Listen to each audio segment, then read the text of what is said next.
आपने बहुत अच्छी वीडियो रिकॉर्ड कर ली, आपकी लाइटिंग अच्छी थी, आपकी जो कैमरा रेजोल्यूशन था वो ज़्यादा अच्छा था, आपका सब कुछ ठीक था।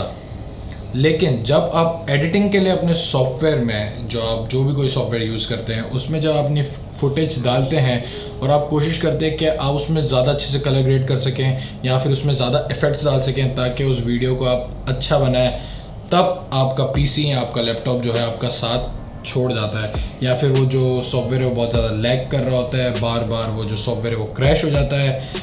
तो उसके लिए मैंने ये वीडियो बनाई है कि एक बजट पीसी या फिर आप जब भी अगर आप ये फिल्म मेकिंग या फिर इसको जो वीडियो एडिटिंग के जो काम को आगे बढ़ाना चाहते हैं तो उसके लिए क्या चीज़ें आपको दिमाग में रखनी पड़ेंगी अपने पीसी के लिए, अपने टैबलेट के लिए या अपने लैपटॉप के लिए या किसी भी चीज़ के अंदर जब आप एडिटिंग करेंगे तो आपको क्या चीज़ों की ज़रूरत है, तो उसके लिए मैंने आज ये वीडियो बनाई है। बेसिकली ये जो मैंने वीडियो बनाई है ये एक video editing PC guide video है कि मतलब मैं आप लोग को बताना चाहता हूँ कि आप लोग के कंप्यूटर में या आप लोग के लैपटॉप में कौन कौन से ऐसे कंपोनेंट्स होने चाहिए जो आपकी एडिटिंग बहुत ही स्मूथ तरीके से चला सकती है और बहुत ही आराम से चला सकती है, और ये बहुत ही बजट में भी आप बना सकते हैं। जो बातें मैं आप लोगों को बताऊंगा अगर आप उसको सही तरीके से ध्यान में रखेंगे। और इस वीडियो के आखिरी में मैं अपना जो पीसी है, जो मेरा खुद का पीसी है जिसमें मैं एडिटिंग करता हूँ, उसके बारे में मैं आप लोग को बताऊंगा। वो जो मेरा पीसी है उसकी मैं प्राइस आप लोग को अभी से बता देता हूँ कि वो 140K और 150K के बीच में वो पीसी मेरा बना है। अब मुझे पता है बहुत एक्सपेंसिव है, आप लोगों को इतना एक्सपेंसिव जाने की ज़रूरत नहीं है। आप बहुत ही बजट में भी जो पीसीज हैं वो 20,000 से लेके 10 लाख तक के भी बन जाते हैं। तो आपको ध्यान रखना है जितना गुड़ उतना मीठा।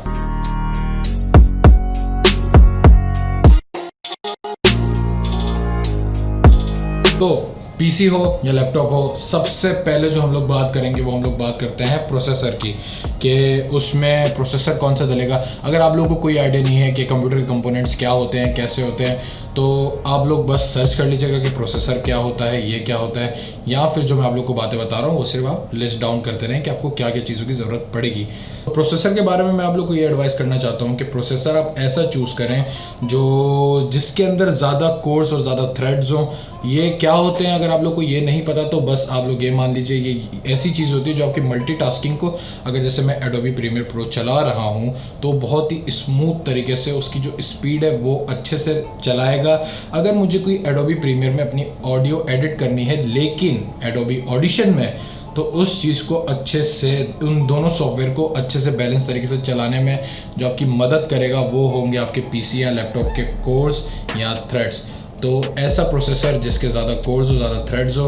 अगर आपका बजट बहुत लिमिटेड है तो मैं आप लोग को पर्सनली रिकमेंड करूँगा Xeon की तरफ। अगर आप अपना बजट फ्लेक्सिबल कर सकते हैं तो आप Ryzen की तरफ जा सकते हैं।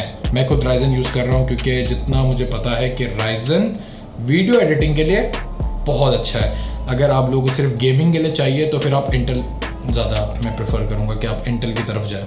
अब दूसरी बात, उस प्रोसेसर को अच्छे से सपोर्ट करने के लिए आपको चाहिए एक मदरबोर्ड। मतलब मदरबोर्ड बहुत ज़्यादा इंपॉर्टेंट है अगर आप पीसी बना रहे हैं, क्योंकि मदरबोर्ड में ही आपका जो प्रोसेसर है वो लगेगा, ग्राफिक कार्ड लगेगा, आपकी रैम्स लगेगी और आपकी जो हार्ड ड्राइव या एसएसडी अगर आप लगाएंगे तो वो लगेगी। तो मदरबोर्ड ज़्यादा इंपॉर्टेंट है। तो मदरबोर्ड भी आप ऐसा चूज़ करिएगा जिसको अगर आप आगे जाके अपना प्रोसेसर अपग्रेड करते हैं या ग्राफिक कार्ड अपग्रेड करते हैं या जो बहुत ही बेसिक चीज़ होती है रैम, आप टाइम बाय टाइम अगर अपग्रेड करना चाहते हैं और जो कि बहुत आसान है रैम को अपग्रेड करना, तो ऐसा मदरबोर्ड आप सेलेक्ट कीजिएगा जो आपके प्रोसेसर के लिए और ग्राफिक कार्ड के लिए बहुत अच्छा हो, जो आपकी रैम्स को भी बहुत अच्छे से सपोर्ट करे। तो मदरबोर्ड जो है वो आप लोग अगर दुकान वालों के पास जाएंगे तो फिर वो आप लोग को बता देंगे कि कौन सा मदरबोर्ड इस प्रोसेसर के साथ ज़्यादा अच्छा रहेगा। अब तीसरी इंपॉर्टेंट चीज़ जो मैं आप लोगों को बताना चाहता हूँ वो है ग्राफिक कार्ड। अब ग्राफिक कार्ड क्या होता है? ग्राफिक कार्ड बेसिकली ये होता है कि जैसे अगर मैं एडोबी या आफ्टर इफेक्ट्स या प्रीमियर प्रो जो भी यूज़ कर रहा हूँ और उसमें जो मेरे हैवी इफ़ेक्ट्स है, जो कलर ग्रेडिंग है मेरी, और मतलब जो भी हैवी चीज़ें हैं उसमें जो नॉर्मल कंप्यूटर में आप चलाएंगे तो वो सपोर्ट नहीं करेगा आपका सॉफ्टवेयर, तो उसके लिए ग्राफिक कार्ड होना बहुत ज़रूरी है। तो जितना अच्छा ग्राफिक कार्ड होगा, और आप ये बात ध्यान में रखिएगा, जो भी ग्राफिक कार्ड आप यूज़ करें अपने बजट के लिहाज से, वो आपके सॉफ्टवेयर्स को सपोर्ट करता हो या आपके सॉफ्टवेयर जो है उस ग्राफिक कार्ड को सपोर्ट करते हों, ताकि फिर मसला ना हो, मतलब बिला वजह का फजूल खर्चा ना हो। मैं आप लोगों को ये रिकमेंड करूँगा कि आप अपने ग्राफिक कार्ड में अगर अच्छे खासे पैसे डाल सकते हैं तो न्यू लीजिएगा, अगर, क्योंकि बहुत सारे जो ग्राफिक कार्ड होते हैं वो माइनिंग कार्ड्स भी होते हैं, तो यूज़ में थोड़ा सा खतरा रहता है। लेकिन अगर आप लोगों को ऐसा चाहिए कि नहीं भाई बस मेरा काम चलना चाहिए, तो आप यूज़ ले सकते हैं जो अच्छी परफॉर्मेंस दे आपको, या आपके जो इफ़ेक्ट्स है, या फिर आप आफ्टर इफ़ेक्ट्स पे टोटली आफ्टर इफ़ेक्ट्स पे काम करते हैं या एनिमेशन वगैरह का काम करते हैं, तो ग्राफिक कार्ड आपके लिए बहुत ज़रूरी है। तो ग्राफिक कार्ड भी आपको ध्यान में रखना है, ये तीसरी मोस्ट इम्पॉर्टेंट चीज़ होती है पीसी के लिए या लैपटॉप के लिए। चौथी जो चीज़ है मैं आप लोग को बताना चाहूँगा कि चौथी चीज़ आप लोग को फोकस करनी है अपनी रैम में। मिनिमम जो रैम मैं आप लोगों को सजेस्ट करूँगा, अगर आप जैसे अगर एडिटिंग का काम करते हैं तो कम से कम 8 GB रैम आपके पास होनी चाहिए। 8 GB रैम इसलिए होनी चाहिए, या ज़्यादा GB की रैम आप लोग के पास इसलिए होनी चाहिए ताकि आप जो काम कर रहे हो आपको उसमें स्पेस मिल सके, उस काम में जो आपका सॉफ्टवेयर है उसको स्पेस मिल सके काम करने के लिए, और वो लैग नहीं करेगा जो भी एडिटिंग के दौरान या जो भी आप पोस्ट प्रोडक्शन का काम करेंगे। जब उसको ज़्यादा स्पेस मिलेगी तो वो जो सॉफ्टवेयर है वो लैग नहीं करेगा, हैंग नहीं होगा। तो इसलिए जितनी ज़्यादा रैम है उतनी अच्छी बात है। तो हाँ, कम से कम 8 GB रैम होनी चाहिए। मेरे पास 16 GB रैम है, और जो रैम है वो इफ़ेक्ट करती है उसकी स्पीड पे भी, कि आप कौन सी, मतलब 3000 मेगाहर्ट्ज़ ले रहे हैं या फिर 3200 या फिर 1600, या फिर उस हिसाब से आपके ऊपर है कि आप कितनी स्पीड वाली रैम प्रेफर करते हैं, जो भी आपके बजट में आता है। अब बात आती है कि स्टोरेज की, जो भी आपका पीसी होगा उसमें स्टोरेज कितनी होगी, जो हार्ड ड्राइव है वो कितने TB की होनी चाहिए कम से कम, या कितने GB की होनी चाहिए। तो कम से कम भी 500 GB तो आप अपने ध्यान में रख लें।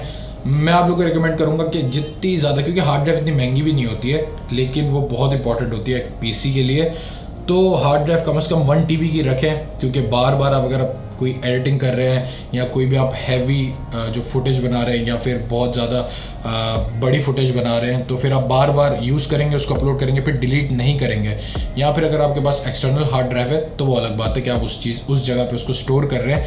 लेकिन कम से कम 500 GB, या फिर जितनी ज़्यादा होगी आपकी हार्ड ड्राइव की या जो भी उसकी मेमोरी की जो स्टोरेज की जो जगह होगी पीसी के अंदर, वो ज़्यादा अच्छी बात है, ताकि आपको काम करने में आसानी हो और आपको बार बार जो है आपको तंग नहीं करे कि आपका स्टोरेज फुल हो गया है, आप डिलीट करें कुछ चीज़ें और फिर आप लोग ढूंढते रहेंगे कि आपको क्या डिलीट करना है क्या डिलीट नहीं करना है।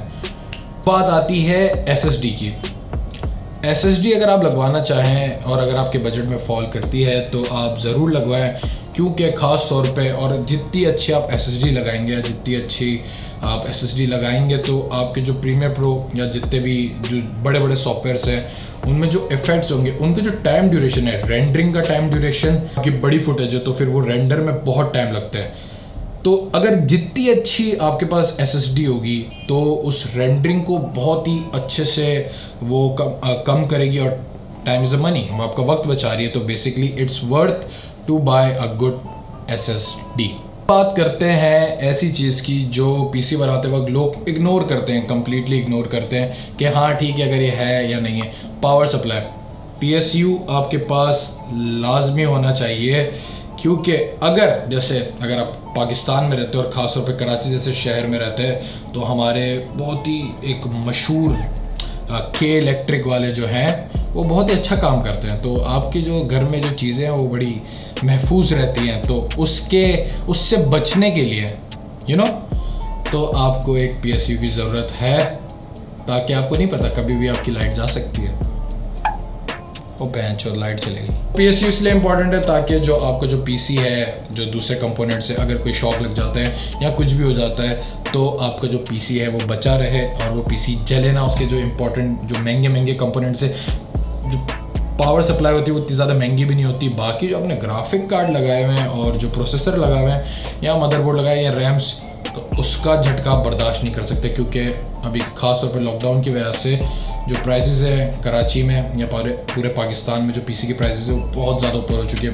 हर कंपोनेंट्स की प्राइसेस बहुत ज़्यादा ऊपर हो चुकी है। तो सेफ्टी के लिए पावर सप्लाई बहुत ज़्यादा ज़रूरी है। सबसे आखिरी चीज़ कि ये सारी जो चीज़ें आप डालेंगे किसके अंदर, तो आपको एक केस चाहिए। पीसी का जो केस होगा, लैपटॉप वाले इस चीज़ में बच जाते हैं कि उनको कोई केसिंग की ज़रूरत नहीं, कि वो लैपटॉप के अंदर ही ये सारे सामान आ जाते हैं। लेकिन अगर आप ये सारे कंपोनेंट्स यूज़ करके अगर आप एक एडिटिंग लैपटॉप बनाएंगे या अगर आप एडिटिंग लैपटॉप ढूंढते हैं तो बहुत ज़्यादा एक्सपेंसिव पड़ जाता है।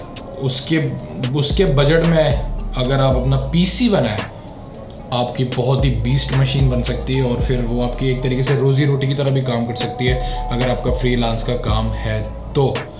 तो मैं ये सजेस्ट करूँगा कि जो पीसी का जो केस है वो ऐसा होना चाहिए कि ज़्यादा शशके ना हो, ठीक है ना, लेकिन उसकी कूलिंग अच्छी हो। अगर आप कूलिंग के लिए एक्स्ट्रा फैंस लगाना चाहते हैं तो आप लगा लें, कोई इशू नहीं है। उससे जो है थोड़े शशके बढ़ जाते हैं, लाइटिंग अच्छी हो जाती है। लेकिन बिल्कुल इस पे नहीं जाइएगा कि जितना महंगा केस उतनी अच्छी परफॉर्मेंस नहीं। केस पे कोई परफॉर्मेंस पे इफेक्ट नहीं करता, सिर्फ ये होता है कि उसकी कूलिंग अच्छी है कि नहीं। अगर उसमें लाइटें ज़्यादा अच्छी हैं तो ये सब है तो वो इफेक्ट नहीं करता। आज तक के लिए सिर्फ इतना ही। अगर आप लोग को वीडियो पसंद आई और अगर आप लोगों का भी अगर आप अपने पीसी के बारे में शेयर करना चाहते हैं कि आपका पीसी कौन सा है, कैसा है, या अगर आप लोग को हेल्प चाहिए तो आप लोग कमेंट कर सकते हैं, मुझे मैसेज करके बता सकते हैं कि आप लोग को किस बजट में पीसी बनाना है। आज तक के लिए सिर्फ इतना ही। थैंक यू, अल्लाह हाफ़िज़।